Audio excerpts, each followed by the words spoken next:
So we're doing another Assassin's Creed video today, which is good. I'm actually excited to make this. Instead of pumping out the content, I'm actually going to be making a relevant video today that has lots of news in it. This is going to be a long video talking about all of the recent news that came out recently for Assassin's Creed Origins. I'm not going to make individual videos for these small pieces of information, so I thought I'd do a news roundup of all of the significant Assassin's Creed Origins news that we have gotten over the last few weeks.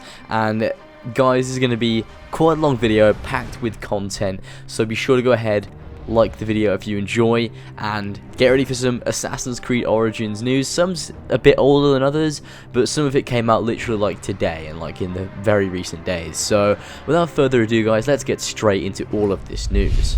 So I'm going to start off the video with these smaller things, then we'll kind of get into the larger, more extensive articles as we go along. But first off here, we have the GameStop Hidden Blade Assassin's Creed Origins replica by ThinkGeek.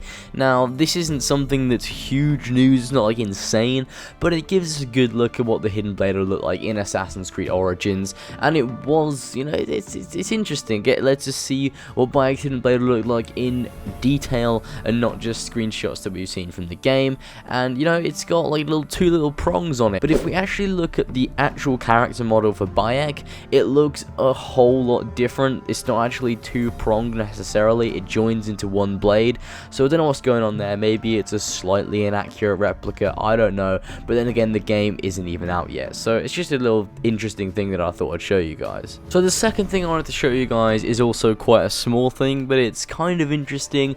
Basically, Amazon France and Amazon Italy listed something on their website known as the Assassin's Creed Origins Limited Edition, and this edition comes with 2 weapons and a shield. It looks like it's known as the Mercenary Pack, and it just shows new weapons in the game, shows there's going to be a huge variety of weapons. We already know there's a bunch of weapons that are DLC weapons that we're going to be getting with various editions like the Gold Edition, and this is just another one to add to that list. So I don't know if other people are going to get this with the Gold Edition. I don't know if this is something that's only included in the Limited Edition. I literally have no idea, but it's just to show that there's a new armor and weapons in the game that are going to be for the limited edition of Assassin's Creed Origins, and also the fact that there's just going to be a limited edition version of the game anyway, because I really don't think we've seen a limited edition. Like, I've had the Gold Edition, the Dawn of the Creed Legendary Edition, all those different editions of the game, but I don't think we've seen a limited edition. So there you go guys, limited edition is confirmed for Assassin's Creed Origins, and there's exclusive weapons and armor to be gotten if you pre-order this version of the game. So in more recent news, we have the new screenshots and pieces of concept art for the PlayStation official magazine and the Xbox official magazine that we used in these various different articles,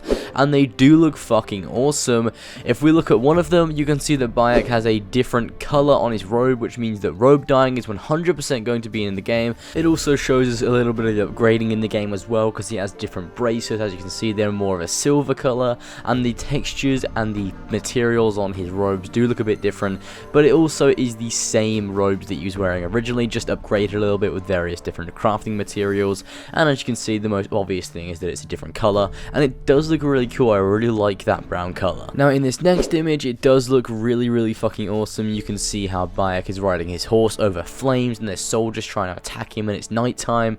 But if you look closely at him, you can see that one, he's wearing a sort of different outfit to what he usually wears. It's got a little pattern on the hood, but also he's got a beard, which I think is fucking awesome. That kind of confirms beards in the game. Not necessarily dynamic beard growth like in The Witcher 3, but it definitely confirms beards in the game, which I think is fucking awesome. It shows that the piece of information we got last week or 2 weeks ago, whenever it was, is accurate, and there is 100% beard growth in the game. So in the next and final image, we can see Bayek riding his horse away from 2 carts that are chasing him, and he's shooting arrows back, and it just looks really awesome. It looks like they're just coming out of a sandstorm actually, which looks fucking cool as shit. But if you look at his horse, you can see that it's got lots of customization to it. It looks like it has a bit of armor like on its face, like covering its eyes, like horse blinders, so it can be more aware of its surroundings and just go in one direction and kind of focus on that. But it does look really cool. The fact that, you know, the game looks this beautiful and we can have awesome fights like this with, you know, chariots chasing us from behind is really fucking awesome, especially across the oases of Egypt. It's such a cool concept. But yeah, this screenshot is definitely awesome, and I cannot wait to do this in the game. So the next piece of news we have is regarding the tombs of Assassin's Creed Origins, and you guys know I fucking love the tombs, so it's great to hear new news about the tombs that are going to be in the game. But here is an interview with Games Radar and official PlayStation magazine. Ashraf Ismail, the game director of Assassin's Creed Origins, commented again on the tombs that will be featured in the game. We have quite a few tombs in the game, and they range from being classical puzzles to navigation puzzles and navigation challenges. A lot of them are actually built off of the actual true tombs that we've researched. And he also goes on to say, so we put a lot of effort into recreating these tombs. Everything that is actually known, we've mapped it out. We have the images, we have research that's been done on tombs. We actually try to replicate it as close as possible. So for example, the pyramid, all the chambers, and all the corridors are an authentic representation.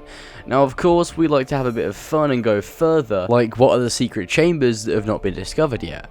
So it's kind of cool to hear that they're actually making all of the tombs in the game kind of a visual representation of what they're like in real life. They must have done a lot of research on the various different tombs in ancient Egypt, and they've obviously based the different gameplay areas off of that, which I think is very, very cool. Shows they're putting a lot of effort to recreate the authenticity and make it seem like you're actually in ancient Egypt. And obviously they've gone that step further and added that Assassin's Creed spin to it to make it more interesting, as we saw from the big fucking snake in the original trailer. That's obviously some form of hallucination that's involved with these different tombs. There's some form of defense mechanism, and obviously I reckon the first civilization will play a huge part in a few of the tombs in Assassin's Creed Origins. And there's 20 plus explorable tombs. There's going to be plenty of them. They've obviously put a lot of time and detail into every single one of them, and I can't wait to delve in and play and see what rewards we get from them, because they do seem like they've put a fucking ton of work into it.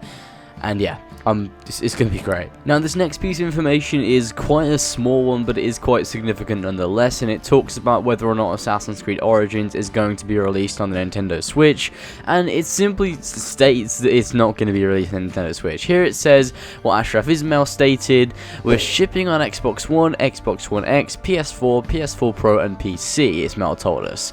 There are no plans to release it on the Switch, so that's pretty conclusive. No plans. Which is great, because we don't need it on the Switch. You know, if you want to play Assassin's Creed Origins, just get it on PC or get it on the other consoles. I doubt Switch would even be able to run Assassin's Creed Origins, because it's a huge game, it's a beautiful game, extensive graphics and all the sorts like that, and the Switch, I don't think it would be able to support the game very well, which is the reason why, you know, this game is coming out for the Xbox One X and PS4 Pro to get the full experience of the game. The Switch just wouldn't be able to handle it, and you know what, who really cares about the Switch? Let's be honest, it's not a great console. I really wish Nintendo would just go back to releasing actual consoles instead of releasing stupid gimmicky ones. That would definitely be a lot better for them, and maybe they could have games like this on their platform. But no, Nintendo stick with the weird gimmicky things that are handheld. For some reason they really want handheld games, and I don't fucking know. I don't know.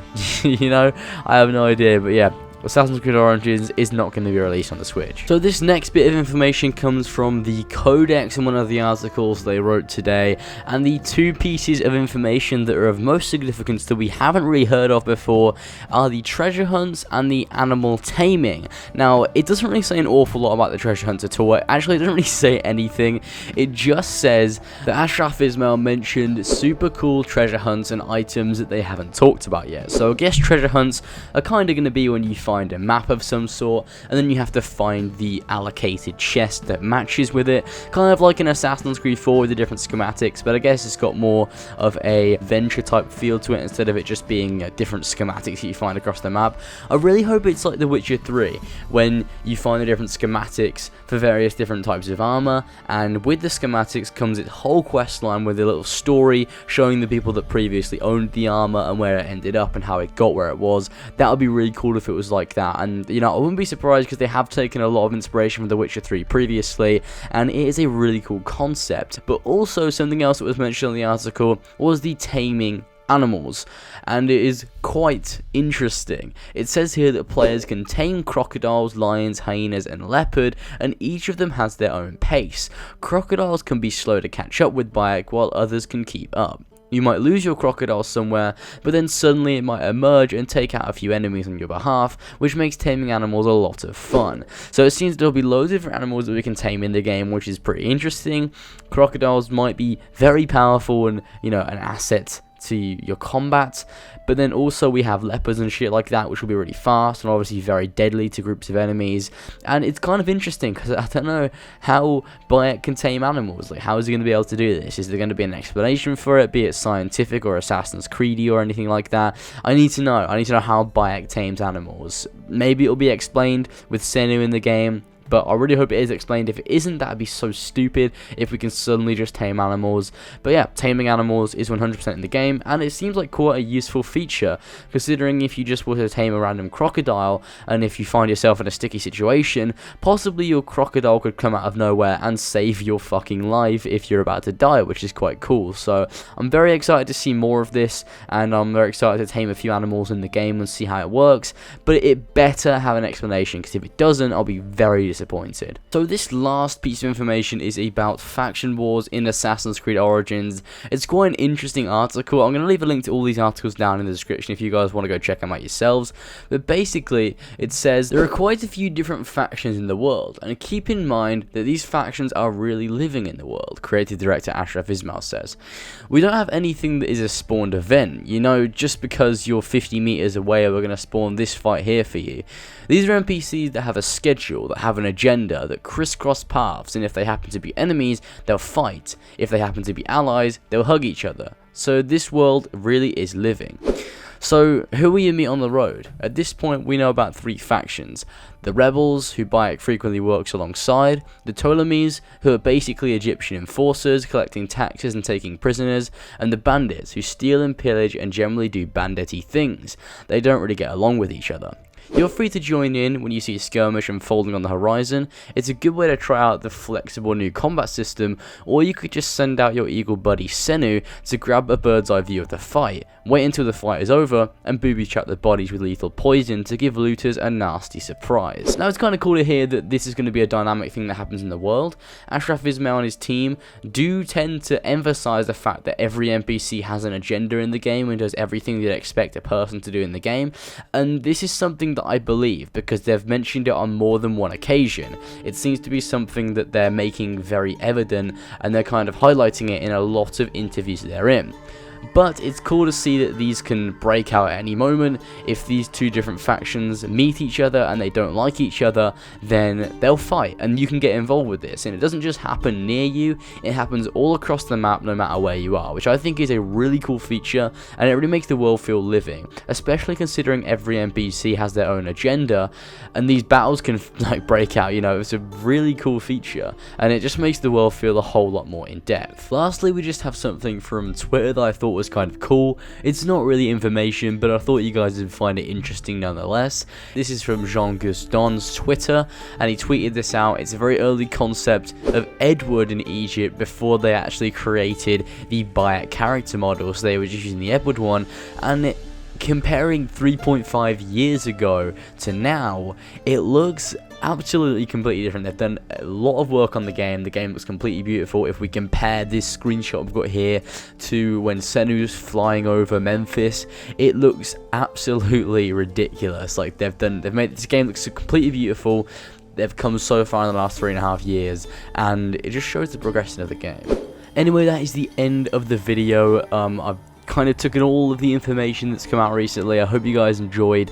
That was all of the recent information for Assassin's Creed Origins that's come out within the past few weeks, and I've tied it up into a nice video. So be sure to go ahead and like and subscribe for more videos in the future, and also comment down in the comment section below telling me what you think of all of this new information, and I'll be doing videos like this if more information comes out. This is kind of the video that I do if info comes out about Assassin's Creed Origins and it's not significant enough to put in its own video. I'll wait and I'll make a video like this wrapping all of it up with all the small details and all of the larger details as well, because it's kind of more informative and you get more information in a small amount of time. So I hope you guys enjoyed, and if you haven't already, go check out yesterday's Prince of Persia video. I worked really hard on it. It's about what happened to the series, kind of going in depth on all of the games in the series and seeing how the series went wrong. It was quite a good video. video, and I'm kind of pushing the limits to how much I can edit, and you know how in depth I can go with analysis, and I really enjoy doing videos like that. And obviously Assassin's Creed isn't going anywhere, because you know, weekly Assassin's Creed videos every now and then when Origins comes out, it will be daily again with the Assassin's Creed content, which is going to be absolutely insane.